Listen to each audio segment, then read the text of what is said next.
Good morning everyone.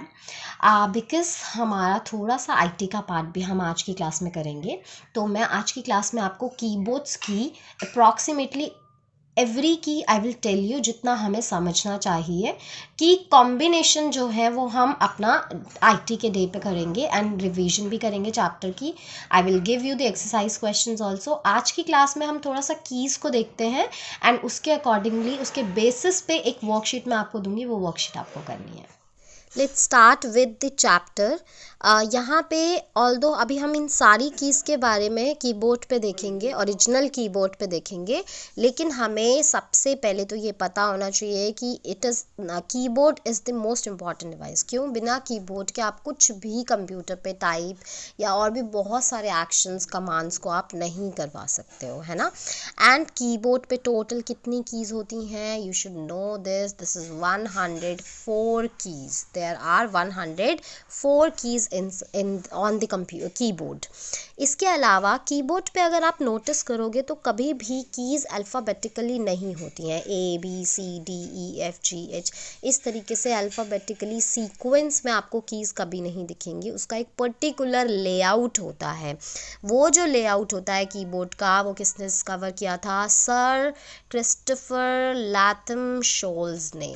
ठीक है, हमें याद रखना है, sir Christopher Latham Sholes is regarded as the inventor of the keyboard layout, है ना। कीबोर्ड लेआउट मीन्स कि किस तरीके से कीज़ जो होनी चाहिए वो अरेंज्ड होनी चाहिए। इसका एक रीज़न होता है, we will not go to that reason, but ये कीज़ जो होती हैं वो अल्फ़ाबेटिकल ऑर्डर में नहीं होती हैं।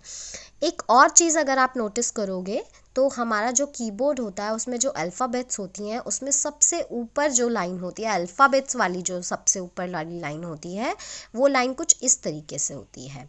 Q, देन W वाली की होती है, देन उसके बाद E की होती है, देन R की होती है, देन T की होती है, देन Y की होती है। क्योंकि फर्स्ट रो की जो फर्स्ट 6 कीज़ हैं ये QWERTY, अगर हम इसको रीड करें एक तरीके से तो एक वर्ड की स्पेलिंग जैसी भी नज़र आती है, qwerty. So that's why we call it as qwerty keyboard also. तो जो फर्स्ट 6 रोज है, फर्स्ट रो की फर्स्ट 6 कीज़ होती है फर्स्ट रोज की, वो ये हैं, इसीलिए हम इसको क्वर्टी कीबोर्ड भी बोलते हैं, क्वर्टी कीबोर्ड।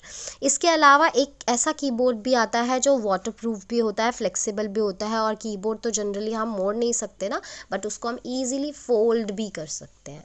एंड उसको अगर हमें कहीं पे भी ले जाना है, that is very easily handy, है ना। जैसे हम मोबाइल फ़ोन को, जो हमारे टेलीफोन्स होते थे वायर पे कनेक्टेड, उसको तो हम कहीं भी नहीं ले जा सकते थे, बट मोबाइल फ़ोन्स को हम कहीं भी ले जा सकते हैं। सिमिलरली ये जो फोल्डिंग कीबोर्ड होता है, इसको हम इजीली फोल्ड करके कहीं पे भी अपनी पॉकेट में या बैग में डाल के इजीली कैरी कर सकते हैं। इसके अलावा जो बाकी की कीज़ हैं, let us know that. First of all, this is my keyboard. ठीक है, मेरे लैपटॉप का ये कीबोर्ड है। इस कीबोर्ड के अंदर मैं सबसे पहले अल्फ़ाबेट्स वाली कीज़ देखूंगी, ये रही, क्योंकि ये तो सारी नंबर वाली कीज़ हैं। ये इसमें तो कुछ F1 F2 F3 लिखा हुआ है ना। हम अगर इन कीज़ को देखें, QWERTY, ये मेरा कीबोर्ड है, और इस पे देखो, आप सबके कीबोर्ड्स में भी यही लिखा होगा, you can check your keyboard also. That's why ये जो पूरा हमारा कीबोर्ड होता है, इसको, ये जो रो होती है, इसको हम क्वर्टी कीबोर्ड भी बोलते हैं, या पूरा कीबोर्ड को, अल्फ़ाबेटिकल कीबोर्ड को क्वर्टी कीबोर्ड बोलते हैं। ये अल्फ़ाबेट्स हैं और ये इसी ऑर्डर में हर कीबोर्ड में मिलेंगे। ऐसा नहीं है ये मेरे ही कीबोर्ड में ये ऑर्डर है, आपके कीबोर्ड में कुछ और होगा, ये हर किसी के कीबोर्ड में यही ऑर्डर होगा। उसके बाद आते हैं हम नंबर कीज़ पे। नंबर कीज़ कौन सी हैं? ये रही हमारी 1 2 3 4 5 6 7 8 9 0। अब अगर मुझे 10 यहाँ पे टाइप करना है या 11 12 टाइप करना है, तो मैं 10 कैसे टाइप करूँगी? I will press 1, see on my screen 1 is written, ना I will press 0, so my 10 is written, है ना। इसी तरीके से हमें कोई भी नंबर लिखना है तो we can just make the combination of those digits. अगर मुझे 56 लिखना है तो मैं क्या करूँगी? पहले हम इसको जो लिखा हुआ है उसको हटा देते हैं, उसके बाद मुझे 56 लिखना है तो I will write 5 and 6, see this is 56, so I can write numbers like this. इसके अलावा जिसका एक प्रॉपर कीबोर्ड होगा, बड़ा लैपटॉप होगा, समटाइम्स आपका लैपटॉप इतना भी होता है, उसमें ये वाला पार्ट नहीं मिलता है, सिर्फ यहाँ तक ही कीज़ होती है और वो सारी कीज़ इसमें इंक्लूडेड होती हैं। अदरवाइज अगर हम एक नॉर्मल कंप्यूटर के कीबोर्ड की बात करें तो यहाँ पे हमें दो दो नंबर कीज़ मिलती है ट्वाइस। एक कीबोर्ड पे मुझे नंबर कीज़ ट्वाइस मिलती हैं। ये भी नंबर कीज़ हैं 1 2 3 4 5 6 7 8 9 0 एंड ये भी नंबर कीज़ हैं 1 2 3 4 5 6 7 8 9 0। तो आप यहाँ से प्रेस करोगे तब भी नंबर्स टाइप हो सकते हैं और आप यहाँ से प्रेस करोगे तब भी नंबर्स टाइप हो सकते हैं। सी मैं अगर 5 4 टाइप करती हूँ तो यहाँ पे मेरा 5 4 टाइप हो गया। नेक्स्ट है, सपोज करो हमें क्या करना है, कुछ लिखना है, मुझे अपना नेम लिखना है, ठीक है। मैंने यहाँ पे लिखा HIMANI, ठीक है। सो मैंने अपना नेम लिख दिया हिमानी।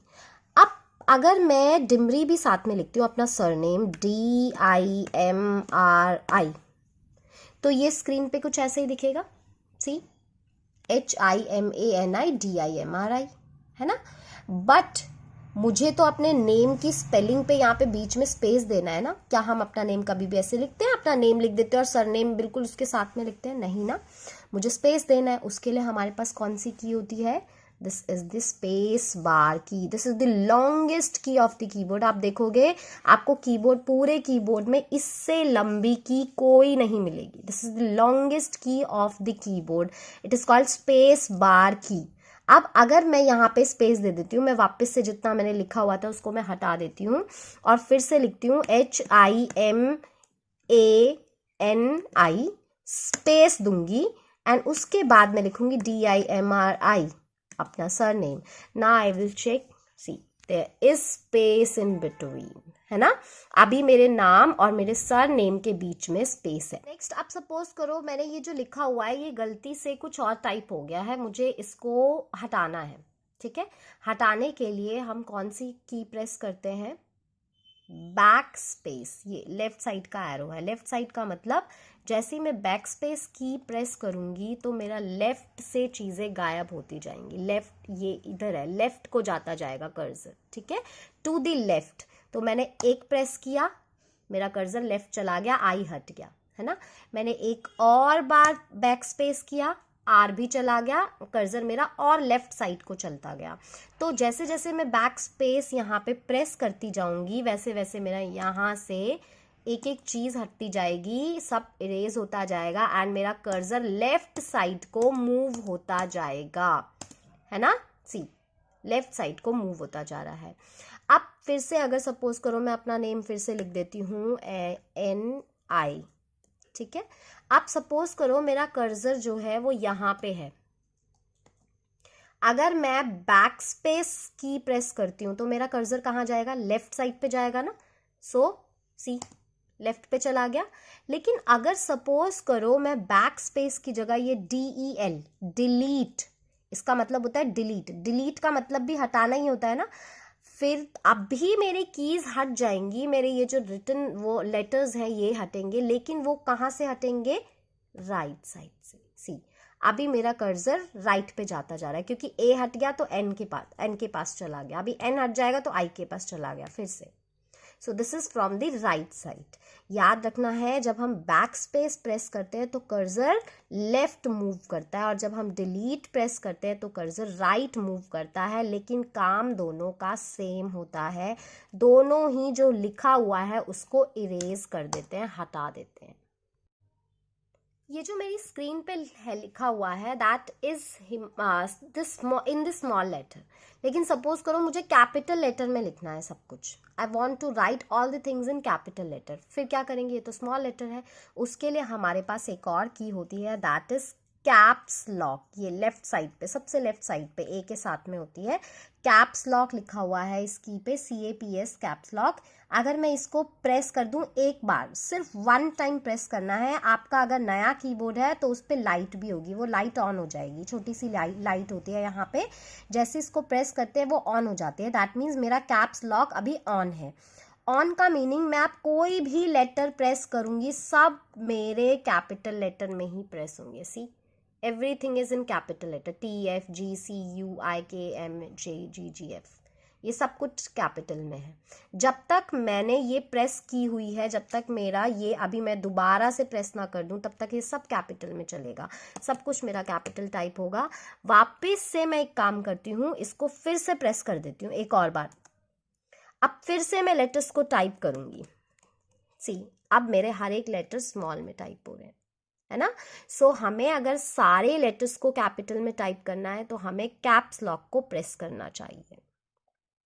अब एक और चीज, हमने बोला कि जब हम यहाँ पे 7 प्रेस करते हैं तो स्क्रीन पे 7 नजर आ रहा है, हमने 9 प्रेस किया तो स्क्रीन पे 9 नजर आया, लेकिन इसी की पे ये भी सिंबल बना हुआ है। ये सिंबल्स होते हैं हमारे, सिंबल कीज भी बोलते हैं हम इनको, और क्योंकि हम इन सारी कीज से कुछ ना कुछ टाइप कर रहे हैं, है ना, that's why we call them typing keys also. ये टाइपिंग कीज भी होती हैं, अल्फाबेट एंड नंबर कीज दोनों मिलाकर टाइपिंग कीज कहलाती हैं, ठीक है।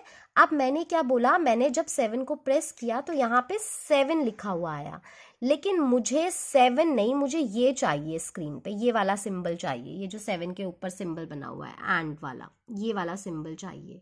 इसके लिए हम क्या करते हैं, इस सिंबल को लाने के लिए, क्योंकि ये 7 के ऊपर है, इसका मतलब मुझे 7 से ऊपर वाला कैरेक्टर चाहिए, ये वाला सिंबल चाहिए। तो हम क्या करते हैं ऐसे के लिए, ये शिफ्ट प्रेस करते हैं। शिफ्ट का ऊपर का एरो बना हुआ है ना, इसका मतलब अगर मैं शिफ्ट के साथ साथ इस 7 को प्रेस करूंगी तो ये शिफ्ट क्या करेगा, 7 की बजाय एंड को टाइप करवा देगा। तो शिफ्ट और उसके साथ साथ वी कॉल एट प्लस, ये प्रेस किया, सी एंड आ गया ना। सिमिलरली अगर मैं शिफ्ट के साथ इसको प्रेस करती हूँ 4 को, तो इसका 4 टाइप नहीं होगा, इस बार ये डॉलर टाइप हो जाएगा, सी। तो इस तरीके से हम सिंबल कीज भी प्रेस कर सकते हैं, but with the help of shift की ओनली। सरप्राइज्ड कि ओके अगर मैं शिफ्ट के साथ एस को प्रेस कर दूं तो क्या होगा।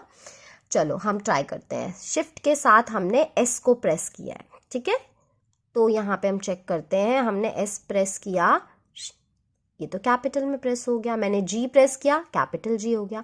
बिना शिफ्ट के प्रेस किया जी को, तो ये मेरा स्मॉल हो गया। इसका मतलब अगर कैप्स लॉक मेरा ऑफ है और मैं ऑफ कंडीशन में शिफ्ट के साथ किसी को भी लेटर को प्रेस करती हूँ तो वो भी मेरा कैपिटल में टाइप हो जाता है। एक और तरीका हो गया कैपिटल में टाइप करने का, या तो कैप्स लॉक ऑन कर दूं या फिर शिफ्ट के साथ लेटर्स को प्रेस करती रहूं। सपोज करो मैंने ये सब कुछ लिखा हुआ है, जब हम कोई सेंटेंस लिखते हैं तो हमें नेक्स्ट लाइन में भी तो जाना होता है ना, होता है हमारे साथ ऐसा। अगर हमें कोई कुछ लाइंस का हमें अपने माई सेल्फ पे लिखना है, then what we say, my name is Himani Dimri, then we come to the next line. अब उस नेक्स्ट लाइन के लिए क्या करें, क्योंकि अभी तो मैं जितना भी टाइप करते जाऊंगी वो तो यहीं पे ही आगे आगे आगे आगे टाइप होता जाएगा। मुझे नेक्स्ट लाइन पे जाना है तो मैं कैसे जाऊंगी, यहीं पे ही। उसके लिए हमारे पास एक और की होती है, दैट इज एंटर की। ये दिख रहा है ऊपर से नीचे को आ रहा है, दैट मीन्स ये एंटर की नेक्स्ट लाइन पर लेकर जाएगी हमें। जैसे ही मैंने एंटर दबाया तो see the cursor is now blinking here, ये रहा कर्सर ब्लिंक कर रहा है इस साइड को, है ना। इसका मतलब अब जो भी मैं लिखूंगी वो नेक्स्ट लाइन में आएगा, आगे नहीं आएगा। जब तक मैं एंटर प्रेस नहीं करती तब तक वो मेरा इसी लाइन में ही सब कुछ टाइप होता जाएगा। मैंने वापस से एंटर प्रेस कर दिया, फिर से मेरा नेक्स्ट लाइन में आ गया कर्सर, अब मेरा नेक्स्ट लाइन से शुरू होगा। सो एंटर का काम होता है नेक्स्ट लाइन में ले जाना। जैसा कि हमने देखा कि हमें अगर यहाँ पे के बाद स्पेस चाहिए तो what we do, space bar की प्रेस करते हैं and we get a space and then we can write again, हमें स्पेस मिल जाता है। लेकिन सपोज करो हमें एक साथ बहुत सारा स्पेस चाहिए, उसके लिए हम क्या करेंगे, विल प्रेस दिस टैब की, TAB टैब। जैसे ही हम इसको प्रेस करते हैं हमारे पास 5 स्पेसेस जनरेट हो जाते हैं। यहाँ पे ओनली 1 स्पेस था, लेकिन जैसे मैंने टैब प्रेस किया वी गॉट 5 स्पेसेस। और फिर से मैं टाइप करूंगी तो अभी स्पेस थोड़ा ज़्यादा हो गया है ना। हमें अगर 1 स्पेस चाहिए तो वी प्रेस स्पेस बार की 1 टाइम, ठीक है, तो मुझे 1 स्पेस मिलेगा। एक और बार प्रेस करूंगी तो 2 स्पेसेस मिल जाएंगे। लेकिन जब मैं अपना टैब को प्रेस करूंगी तो टैब को प्रेस करके मुझे एक साथ 5 स्पेसेस मिल जाते हैं। जैसे ही मैंने प्रेस किया मुझे एक साथ 5 स्पेसेस मिल जाएंगे। I will press it and see, and again I can type. So ये टैब का काम होता है। इसके अलावा हमारे पास और कीज भी होती हैं। सबसे ऊपर F1, F2, F3, F4, ये F का मीनिंग होता है फंक्शन। फंक्शन कीज बोलते हैं हम इनको, और हमारे पास 12 फंक्शन कीज होती हैं। याद रखना है हमें 12 फंक्शन कीज। इन सब का अपना अपना अलग अलग फंक्शन होता है, अलग अलग काम होता है। That's why we call them function key. जैसे कि एक बहुत कॉमन फंक्शन की होती है, वो होती है F5। अगर हम F5 को प्रेस करते हैं तो हमारा जो लैपटॉप है, कंप्यूटर है, वो रिफ्रेश हो जाता है। सपोज करो हमने लैपटॉप बिल्कुल अभी ऑन किया है कंप्यूटर को, दिस इज़ दिस स्क्रीन जब हम ऑन करते हैं, है ना, हमने यही देखा था। और इसके साथ अगर मैं इसको F5 प्रेस कर दूं तो मेरा पूरा कंप्यूटर रिफ्रेश हो जाता है। मतलब कुछ भी, जैसे हम बोलते हैं ना, हम रिफ्रेश हो जाते हैं, एनर्जी आ जाती है कंप्यूटर के अंदर। This is like that F5 press करके। सिमिलरली हर एक फंक्शन की का अपना अपना फंक्शन होता है।